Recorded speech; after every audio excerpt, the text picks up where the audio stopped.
नमस्कार जी। राम राम, सत श्री अकाल सभी किसान भाइयों को। आप सभी का स्वागत है हमारे YouTube channel advance animal care पर। आज हम दोबारा पहुँचे हैं सर आदित्य के पास और आज हम नए टॉपिक के बारे में उनसे जानकारी लेंगे।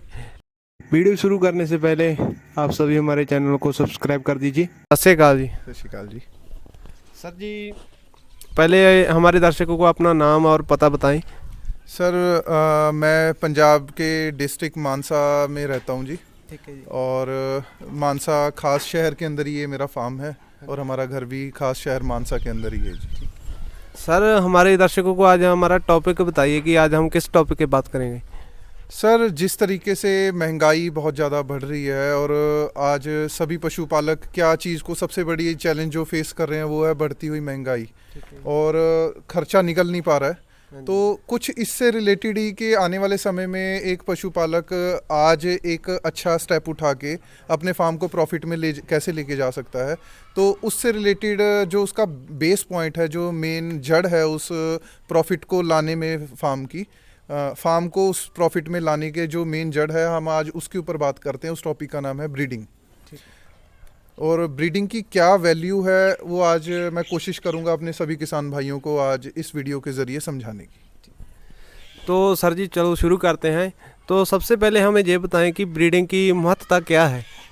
सर, ब्रीडिंग एक फार्म का, चाहे वो डेयरी फार्म है, चाहे वो नस्ल सुधार के लिए कोई खोला गया फार्म है, उसकी मेन रूट है। आप ये मानिए, अगर आप अपने फार्म के अंदर नस्ल सुधार नहीं कर रहे हैं, ब्रीडिंग नहीं कर रहे हैं, तो आपका फार्म बहुत समय तक ज़्यादा लंबा समय टिकने वाला नहीं है। कारण क्या है कि आप एक अच्छी एनिमल को अपने फार्म में तैयार नहीं करेंगे तो आप ना तो ज़्यादा सरवाइव कर पाएंगे और ना ही कोई भी ग्राहक या कोई भी अदर पर्सन आपके फार्म को, अगर आज से ही हम अपने फार्म में एक अच्छा नस्ल सुधार शुरू नहीं करते हैं तो हमारा फार्म ये कंफर्म है कि ज़्यादा लंबा समय नहीं टिकेगा। ब्रीडिंग मस्ट है, हमें नस्ल में सुधार करना ही पड़ेगा। आज नहीं तो कल, हमें जितनी जल्दी हम इस चीज़ को सीख लेंगे उतना हम बेनिफिट में रहेंगे जी। तो सर ये बताइए कि ब्रीडिंग कैसे करें, भी क्या क्या ध्यान रखना चाहिए इस ब्रीडिंग के लिए। सर, ब्रीडिंग एक ऐसी चीज़ है जो बहुत ही डीप और बहुत ही वास्ट टॉपिक है। अगर मैं कहूँ कि हम एक इंटरव्यू के ज़रिए ब्रीडिंग को एक्सप्लेन कर देंगे तो मुझे नहीं लगता कि ऐसा हो सकता है, क्योंकि जितने साल आप अपने फार्म में बिताते हैं, हर साल आप कुछ नए एक्सपीरियंस के साथ अपने फार्म से निकलते हैं कि हाँ, इस साल मैंने ये चीज़ सीख ली। तो अगर हम बेसिक से बात करें तो सबसे ज़्यादा जो महत्व चीज़ रखती है वो है एक अच्छा बुल। ज़रूरी नहीं है सर कि आपके पास जो गाय अच्छी नहीं है तो आपको बाहर से ख़रीदनी पड़े, उसकी कोई कंफर्मेशन भी नहीं है कि आपको अच्छी गाय मिलेगी या नहीं मिलेगी। पर एक चीज़ की कंफर्मेशन है, अगर आप थोड़ा सा रिसर्च करते हैं, थोड़ा सा ध्यान देते हैं, तो आपको एक अपने फार्म के लिए एक अच्छा बुल ज़रूर मिल सकता है। चाहे फिर वो आप नेचुरल मीटिंग के लिए यूज़ कर रहे हैं या फिर आप उसको सीमन के ज़रिए अपने जो कंटेनर होता है, सीमन कंटेनर होता है, उसमें लेके आके आप एआई करवा रहे हैं। और हम ये भी जानना चाहेंगे कि जो ब्रीडिंग होती है, इनकम जनरेट होती है अपना फार्म से, उसको भी वो प्रभावित करती है। बिल्कुल सर, अगर आप एक अच्छा एनिमल अपने फार्म पे तैयार कर रहे हैं तो आप ये मान के चलिए कि वो एनिमल आपको अच्छा पैसा ज़रूर दे के जाएगा, क्योंकि मिट्टी और हीरे के अंदर फ़र्क सब लोग जानते हैं। आपके फार्म पे एक तो आप खुद एक्सपेरिमेंट कर लेना, एक तो अच्छी ब्रीड की गाय खड़ी कर लेना या भैंस खड़ी कर लेना, एक थोड़ी पुअर ब्रीड का एनिमल खड़ा कर लेना। कोई नया आदमी भी आके अच्छे की तरफ पहले जाएगा और वो उससे पूछेगा कि सर ये आप मेरे को देना चाहते हैं। और सर, ब्रीडिंग का सिर्फ मतलब सुंदरता बढ़ाने तक नहीं है। ब्रीडिंग का मतलब ये भी है कि हम एक अपने एनिमल का मिल्क प्रोडक्शन इंक्रीज़ करें, उसकी लैक्टेशन लेंथ जो है वो उसको इंक्रीज़ करें। अब एक गाय जो पीक मिल्क देती है, 16-17 लीटर दूध देती है, मान लीजिए एग्जांपल दे रहा हूँ, पर एआई होने के बाद 3-4 महीने टोटल दूध देने के बाद वो दूध से भाग जाती है, तो वो कितनी भी सुंदर हो वो गाय आपको अच्छी नहीं लगेगी, वो आपको प्रॉफिट में नहीं लेके जाएगी। पर एक गाय जो आपको अच्छा दूध दे रही है और बहुत लंबा समय तक दे रही है, चाहे वो 14 लीटर ही दे रही है, पर आपको 10 महीने अगर दूध दे रही है, तो वो गाय आपके फार्म को एक तो स्टेबल रखेगी। दूसरा उसमें थोड़ी सी ब्यूटी की कहीं कमी भी हुई तो उसमें शायद इतना मैटर नहीं करेगा, वो गायें खुद ब खुद किसान को सुंदर लगने लगती है, क्योंकि वो गायें आपका खर्चा कम कर रही है, आपको प्रोडक्शन ज़्यादा दे रही है, आपकी आमदनी बढ़ा रही है किसी ना किसी तरीके से। और सबसे बड़ी बात, जो इम्पोर्टेंट बात है, जो ब्रीडिंग के लिए बहुत मतलब ब्रीडिंग क्यों ज़रूरी है, वो मैं आपको समझाना चाहता हूँ। ठीक है। हमारे किसान भाई क्या करते हैं कि हम एक गाय ले आते हैं या एक भैंस ले आते हैं, हम उसने 10-11 लीटर दूध दिया और उसे हम दूध लेने के बाद सेल कर देते हैं या गौशाला दे देते हैं। और उसके बाद हम YouTube पे क्या देखते हैं कि एक व्यापारी ने गाय दिखाई जो कि 20 लीटर दूध देती है, व्यापारी ने हमें बता दिया, तो हम लोग उसकी तरफ बहुत आकर्षित हो जाते हैं कि यार हमारी गाय तो 10-11 लीटर ही दूध देती है मैक्सिमम, और इनकी गाय 12-18 लीटर 18-20 लीटर दूध दे रही है। तो ऐसा करते हैं कि अपने वाली को तो दे देते हैं और ये वाली गाय को ख़रीद लेते हैं। हम लोग बिना कुछ सोचे, बिना कुछ समझे, आंख बंद करके 1-1.5 लाख रुपए व्यापारी के अकाउंट में डलवा देते हैं और उस गाय को ले आते हैं। और असलियत हमें तब घर पे आके पता लगती है कि हमारे साथ तो फ्रॉड हुआ। सर मैं आपसे क्वेश्चन पूछता हूँ, आप मेरे को बताइए, अगर आपके घर में 20 लीटर वाली गाय खड़ी है, 18 लीटर वाली गाय खड़ी है, जो लंबा समय दूध देती है और जो अपनी ब्रीड के अंदर भी संपन्न है, क्या आप उस गाय को मेरे को बेच सकते हो? नहीं सर, कभी भी नहीं। क्यों नहीं बेच सकते सर? क्योंकि मिल्क में इम्पोर्टेंट है ना। हाँ, अब मैं आपको बताता हूँ आप क्यों नहीं बेचोगे सर उसको। ऐसी गायें कभी भी खरीदी नहीं जा सकती सर, ऐसी गायें घर में ही तैयार होती हैं। एक अच्छा मिल्क, अच्छा प्रोडक्शन वाली गाय जो ब्यूटी में, जो ब्रीड कैरेक्टर में और डोसाइल हो, लंबा समय दूध दे, वो गाय कभी भी आपको कोई बेचेगा नहीं। अगर मेरे फार्म पे कोई ऐसी गाय खड़ी है तो शायद मैं उसको बहुत इमरजेंसी हो या मेरे पास बहुत ज़्यादा क्राउड हो गया तो मैं सेल कर सकता हूँ, पर नहीं तो मेरी कोशिश ये रहेगी कि मैं उस गाय से अच्छे बच्चे और तैयार करूँ जो कि समाज के लिए फ़ायदेमंद हो। फिर ऐसी गाय का बछड़ा हो या बछड़ी हो, उन दोनों की इंपॉर्टेंस होती है, ब्रीडिंग का ये फ़ायदा है जी। ठीक है। हाँ जी। और भी आपका ये मानना है कि बाहर से कम ही पशु परचेज करें, भी अपने घर पे जो ब्रीड हैं वो तैयार करें? नहीं सर, मैं ऐसा नहीं कह रहा हूँ कि बाहर से खरीदो ही मत, ज़रूरत होती है। मेरे को ज़रूरत नहीं है, पर हो सकता है आपको ज़रूरत हो। पर मेरा सोच ये है कि अगर आप बाहर से कुछ खरीदना चाहते हैं, कोशिश करो विश्वास वाली जगह से खरीदो। ठीक है सर, जरूर। हम लोगों के व्हाट्सएप ग्रुप बने हुए हैं, हम लोगों के फेसबुक पेजेस बने हुए हैं, ग्रुप्स बने हुए हैं। हम लोगों को पता होता है कि कौन सा व्यक्ति जेन्युइन है और कौन सा नहीं है।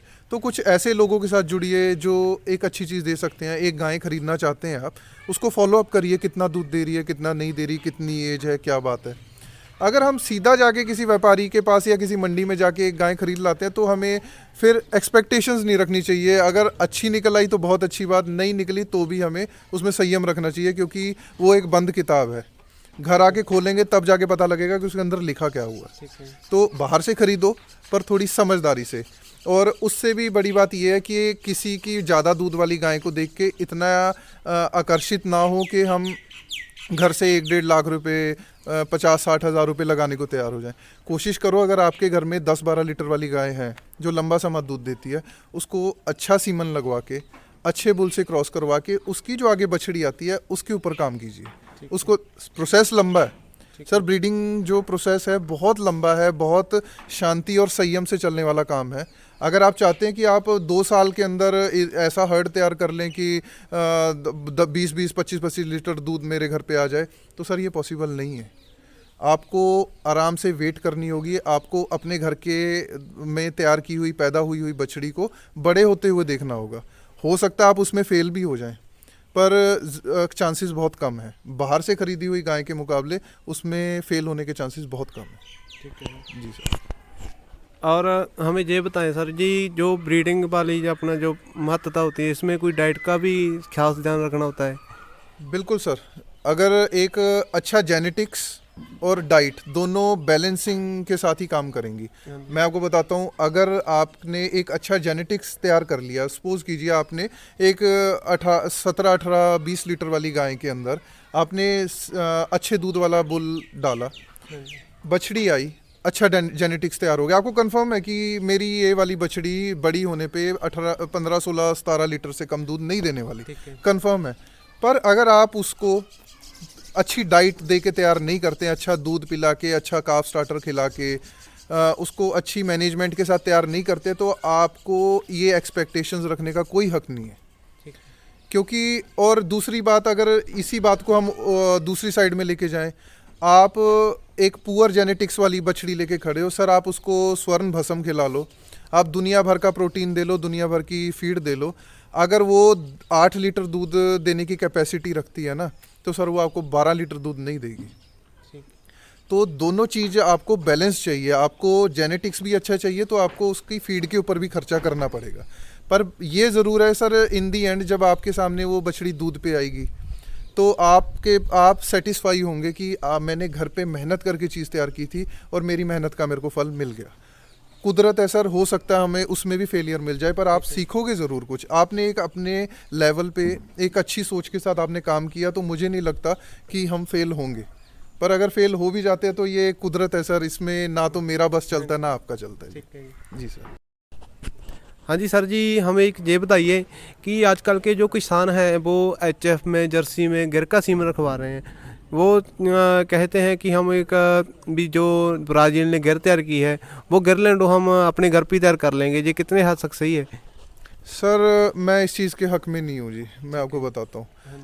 कारण क्या है, मेरी सोच, मैं नहीं कहता कि सर मैं जो बोल रहा हूँ वो बिल्कुल सही होगा, मैं गलत भी हो सकता हूँ। बहुत मेरे से बड़े बड़े फार्मर्स, बहुत समझदार लोग फील्ड में बैठे हैं, पर आपने मेरी राय ली है इसलिए मैं आपको अपनी सोच के मुताबिक कुछ आंसर देता हूँ।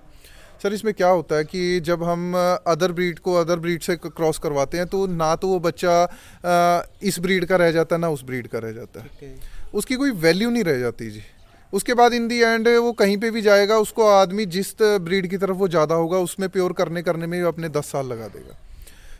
रही बात गिरलैंडो की, सर गिरलैंडो सिर्फ एक जनरेशन में तैयार नहीं होती जी।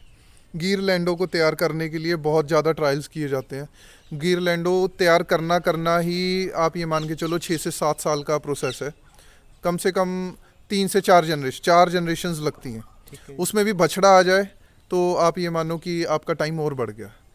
50% गिर, 50% एचएफ का जीन उठाया जाता है, उसके अंदर फिर 75 और 25 को किया जाता है, फिर उसमें परसेंटेज बढ़ाई जाती हैं, कम की जाती हैं एचएफ की, गिर की।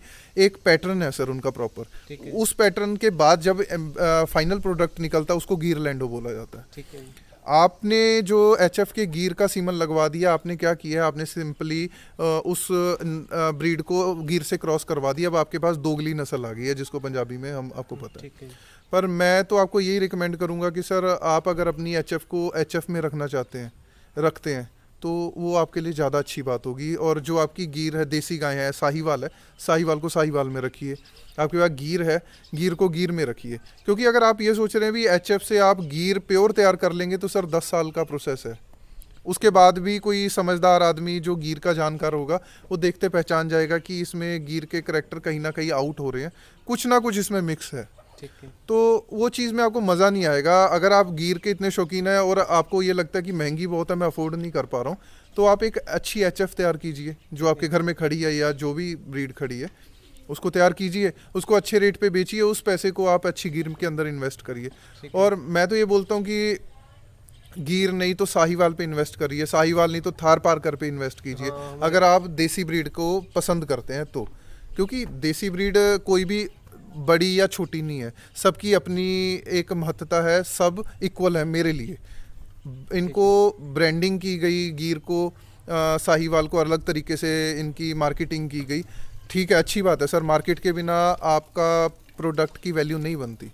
पर कभी भी ये मत सोचना सर कि गिर ही बेस्ट है और ये वाली ब्रीड बुरी है, नहीं। सबकी दूध की वही महत्ता है। साहीवाल, गिर, थार पारकर, ये सब लगभग इक्वल मिल्क कैपेसिटी रखती हैं। तो ऐसा मत मतलब बहुत लोग हैं जो ये भ्रम फैला रहे हैं मार्केट में कि ये वाली गायें तो बहुत अच्छी हैं, ये वाली ब्रीड, और ये वाली पुअर है। नहीं, ऐसा नहीं है। आप लोग जो आपको गाय पसंद आती है उसके ऊपर काम करें, अच्छा बुल यूज़ करें, अच्छे बुल से अच्छी प्रोजनी तैयार करें, आप सफल होंगे, आप फेल नहीं हो सकते सर। ठीक है सर। और मैं ये भी मानता हूँ कि जो एचएफ से हम जो बछड़ी लेंगे उसको हम किसी कंपटीशन में भी नहीं डाल सकते। नहीं डाल सकते, ये हमारा लॉस है। नहीं डाल सकते। ठीक है, नहीं डाल सकते। आपको आप उसको बेचने भी जाओगे ना, तो आप उसको क्या कह के बेचोगे, गिर कह के बेचोगे या एचएफ कह के बेचोगे? प्योर ब्रीड की वैल्यू ज़्यादा होती है सर किसी मिक्स ब्रीड के मुकाबले। तो मैं तो आपको यही रिकमेंड करूंगा कि आप अपनी ब्रीड को प्योरिटी में रखो, अच्छे रेट पे सेल करो, अच्छे रेट पे उसका दूध सेल करो, तब आप जाके बेनिफिट ले सकते हो, आप फ़ायदे में आ सकते हो। पर अगर हम ऐसे खिचड़ी बनाते रहे सर, हम ब्रीड भी खो बैठेंगे और पैसा भी ख़त्म कर लेंगे जी, अपना नुकसान खा लेंगे। हाँ जी किसान भाइयों, उम्मीद करते हैं कि ये जानकारी आपको बहुत अच्छी लगी होगी और आपके लिए लाहेवंद होगी। और हम जाते जाते सर का धन्यवाद करते हैं। धन्यवाद sir ji. Thank you sir. उम्मीद करता हूँ कि किसान भाई जो भी इस वीडियोस को देखेंगे वो मेरे एक्सपीरियंस से कुछ ना कुछ बेनिफिट ज़रूर लेंगे। ठीक है। हाँ जी दर्शकों, फ़िलहाल के लिए इतना ही और हम मिलते हैं अगली वीडियो में। प्लीज़ हमारे चैनल को सब्सक्राइब कीजिए और हमारी वीडियो को लाइक शेयर एंड कमेंट ज़रूर कीजिए।